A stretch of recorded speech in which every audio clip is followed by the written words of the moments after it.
Hello guys, welcome to physio Vigyan. आज का हमारा टॉपिक रहेगा कार्डियक साइकिल।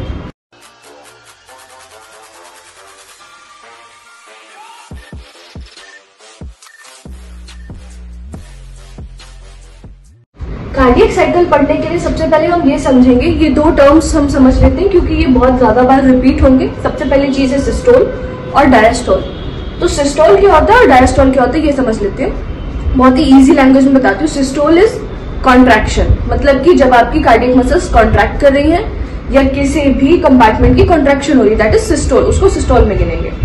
अगर रिलैक्सेशन हो रही है या जहां पर भी फीलिंग फेज आ रहा है, दैट इज डायस्टोल। अगर आप बीपी भी पढ़ते हैं जब भी या हार्ट के बारे में बात करते हैं तो आपने बहुत बार सुना होगा कि सिस्टोलिक ब्लड प्रेशर या डायस्टोलिक ब्लड प्रेशर, तो वो सिस्टोल और डायस्टोल है। Systole means contraction, I repeat again, and diastole means relaxation. ठीक है।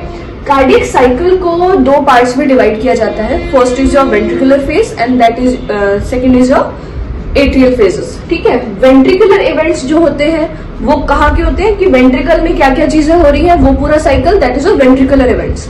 और एट्रिया में क्या क्या हो रहा है वो एट्रियल इवेंट्स, और वो दोनों से मिलकर बनता है कार्डियक साइकिल।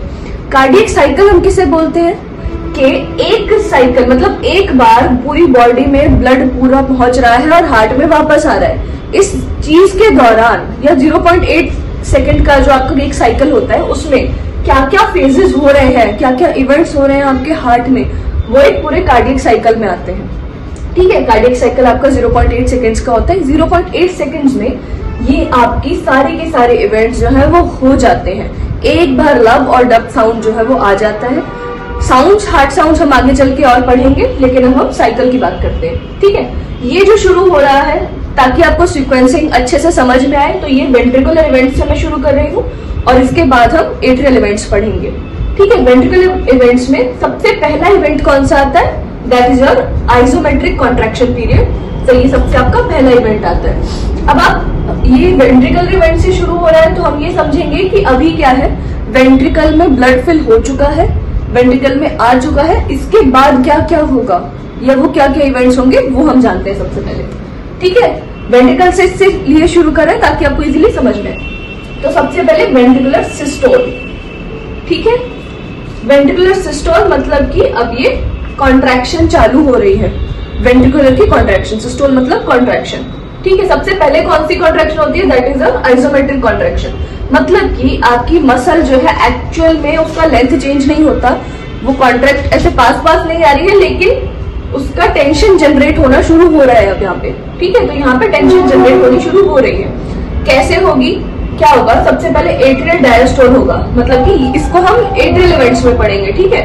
एट्रियल डायस्टोल हम अच्छे से एट्रियल इवेंट्स में पढ़ेंगे, पर आप इतना समझ लीजिए कि एट्रियल डायस्टोल होगा मतलब कि आपकी एट्रिया जो है वो रिलैक्स होगी, उसके बाद आपका वेंट्रिकल कॉन्ट्रैक्ट होगा। ये दोनों साथ साथ में होते हैं। ठीक है। आइसोमेट्रिक कॉन्ट्रैक्शन होगी, क्या होगा, आपके एट्रियो वेंट्रिकुलर वाल्व्स जो है वो पहले तो ओपन हुए, ब्लड फिल हो गया, उसके बाद धीरे धीरे क्या हुआ, ब्लड जब उसमें भरा गया आपके एवी वॉल्व्स जो है वो क्लोज हो गए। ठीक है। अब यहाँ पे वेंट्रिकुलर इवेंट्स चालू हो जाएंगे। एवी वॉल्व्स क्लोज हो गए और आपके सेमिलुनर वॉल्व्स अभी तक अपने आप क्लोज हैं।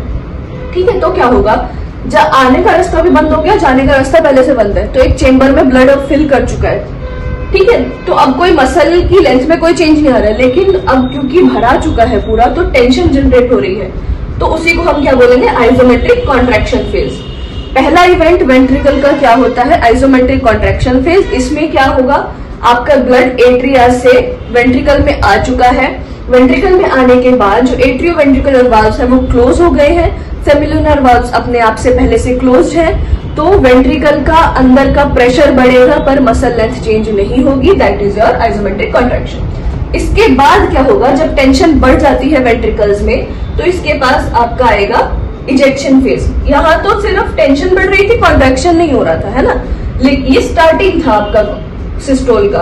अब प्रॉपर सिस्टोल होगा, मतलब कि क्या होगा, अब सेमिलुनर वॉल्व्स जो है आपके वो ओपन होंगे। सेमिलुनर वॉल्व्स कौन से होते हैं, जो कि आपके एओर्टा और पल्मोनरी आर्टरी में रहेंगे। ठीक है। सेमिलुनर वॉल्व्स ओपन होंगे, वेंट्रिकल जो है वो प्रॉपरली कॉन्ट्रैक्ट करेगा, मतलब कि कहाँ जाएगा, सिस्टोल में जाएगा।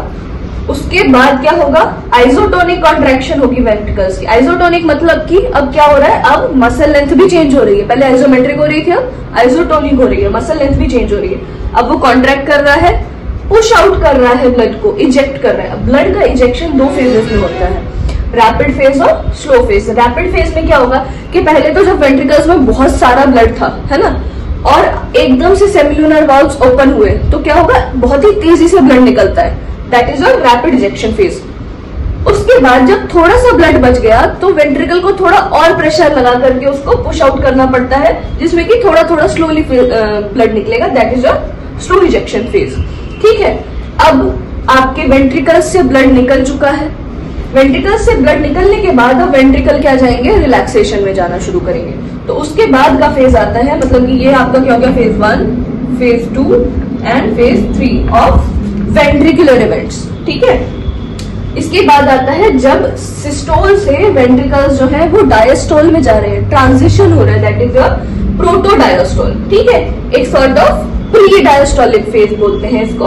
इसमें क्या होगा, आपके एओर्टा के और पल्मोनरी आर्टरी का प्रेशर जो है वो इंक्रीज हो जाएगा। क्यों, क्योंकि उसमें ब्लड अब पास ऑन हो चुका है, इजेक्ट हो चुका है, तो उनका प्रेशर बढ़ेगा और वेंट्रिकल का प्रेशर कम हो जाएगा, राइट। जब वेंट्रिकल का प्रेशर कम हो जाएगा उसके बाद अब वेंट्रिकल खाली हो चुके हैं, अब आपके सेमिलुनर वॉल्स जो है वापस से बैक क्लोज हो जाएंगे, राइट। तो जब सेमिलुनर वॉल्स क्लोज हो गए अब क्या होगा, अभी तक क्या चल रहा था, प्रोटोडायस्टोल, मतलब कि सिस्टोल और डायस्टोल के बीच का फेज है ना, ट्रांजिशन फेज वेंट्रिकल्स का।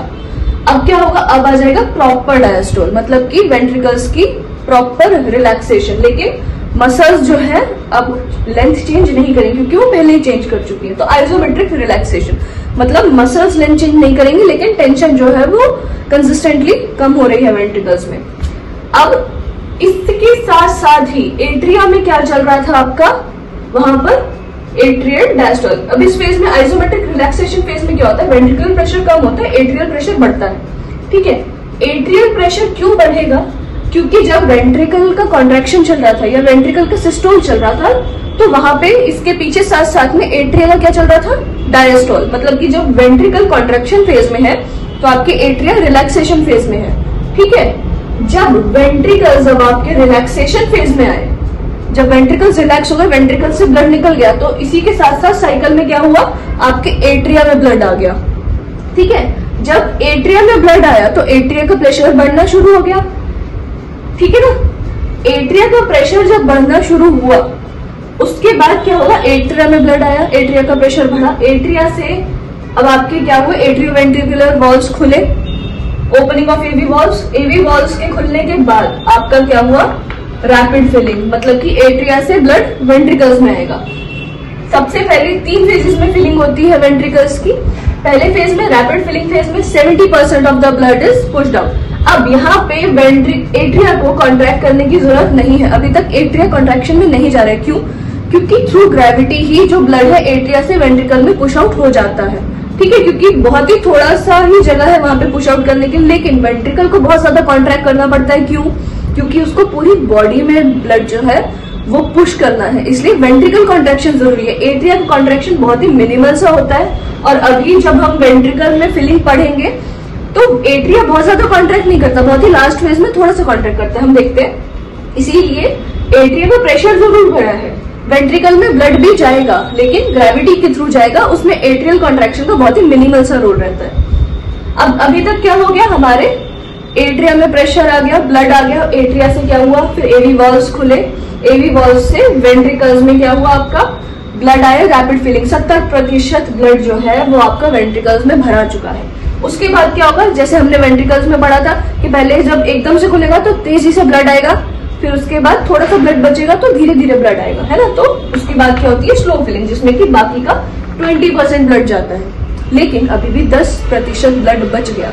उसका क्या होगा, अब आएगा आपका जो थोड़ा सा ब्लड बचा हुआ है मिनिमली, अब वो बचे हुए को पुश करने के लिए हमको एट्रिया को थोड़ा सा प्रेशर लगाना पड़ता है, जो कि आपका होता है एट्रियल सिस्टोल, या फिर उसको कह देते हैं हम लास्ट फिलिंग फेज। लास्ट बचे हुए 10% ब्लड को पुश आउट करने के लिए एट्रियल सिस्टोल होता है। तो अभी वेंट्रिकुलर इवेंट्स पढ़ते पढ़ते हमने साथ ही में क्या पढ़ लिया, हमारा एट्रियल इवेंट्स भी पढ़ लिए, एट्रियल इवेंट्स में एट्रियल सिस्टोल और एट्रियल डायस्टोल। एट्रियल डायस्टोल कहाँ पे हुआ? जब वेंट्रिकुलर सिस्टोल चल रहा था तो वहां पे एट्रियल डायस्टोल चल रहा था, है ना। और जब यहाँ पे वेंट्रिकल्स की फिलिंग चल रही है, मतलब कि आइसोमेट्रिक कॉन्ट्रेक्शन चल रही है ना, क्योंकि हमने यही पढ़ा था कि अब वॉल्स जब वो क्लोज होते हैं तो आइसोमेट्रिक कॉन्ट्रेक्शन चल रही है, तो उससे जस्ट पहले क्या होता है आपका एट्रियल सिस्टोल। तो होप आपको कि ये पूरा का पूरा साइकिल समझ में आया होगा। इसीलिए वेंट्रिकुलर इवेंट्स पहले बताए और एट्रियल इवेंट्स बाद में बताए, ताकि आपको साइकिल में समझ में आ जाए कि कौन सा इवेंट किसके बाद कैसे कैसे चल रहा है। Thank you very much. अगर आपको पसंद आए तो लाइक, सब्सक्राइब और शेयर करिए।